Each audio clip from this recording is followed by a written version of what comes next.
2.1 cent land ஏரியாவில் வடமேற்கு corner சைட்டில் 1700 ஸ்கொயர் ஃபீட்டாக வடக்கு பார்த்து தலைவாசல் வச்சு செமி ஃபர்னிஷ்டு 3 BHK தனி வீடாக சூப்பராக பிளான் பண்ணி கட்டியிருக்காங்க. இந்த வீட்டை கேட் ஓப்பன் பண்ணி வீட்டுக்குள்ளே என்ட்ரி ஆனதும் கார் போர்ட்டிகோ 8.75 15.75 டைமென்ஷன்ஸில் கொடுத்துருக்காங்க. மெயின் டோர் டீ குட்டில் 5 டைமென்ஷன்ஸில் கொடுத்து அதை தாண்டி வீட்டுக்குள்ளே என்ட்ரி ஆனதும் லிவிங் ஹால் 10x16 டைமென்ஷன்ஸில் false ceiling and TV unit ப்ரொவிஷனோட கொடுத்துருக்காங்க.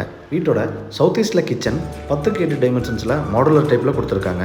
சவுத் வெஸ்ட்னு சொல்லக்கூடிய குபேர மூலையில் காம்பாக்ட் பெட்ரூம் 10x10 டைமென்ஷன்ஸில் கொடுத்து அதுக்கு அட்டாச் டாய்லெட் 4x6 டைமென்ஷன்ஸில் கொடுத்துருக்காங்க. கொடுக்கப்பட்ட இன்னர் ஸ்டேர் மூலியமாக மேலே வந்ததும் 2 மாஸ்டர் பெட்ரூம் ஒரு பால்கனி போகிறதுக்கான பேசேஜ் 13x14 சைஸில் கொடுத்துருக்காங்க. சவுத் ஈஸ்டில் ஃபர்ஸ்ட் மாஸ்டர் பெட்ரூம் 16x10 சைஸில் கொடுத்து அதுக்கு அட்டாச் டாய்லெட் 4x8 டைமென்ஷன்ஸில் கொடுத்துருக்காங்க. ஃபர்ஸ்ட் பெட்ரூமுக்கு பேரலா செகண்ட் மாஸ்டர் பெட்ரூம் 8x16 சைஸில் கொடுத்து 4x7 டைமென்ஷன்ஸில் அட்டாச் டாய்லெட் கொடுத்துருக்காங்க. பேசேஜோட நார்த் டோர் வழியே எக்ஸிட் ஆனதும் ஹில்வியூ டைப்பில் ஃப்ரண்ட் பால்கனி கொடுத்துருக்காங்க. இந்த வீடு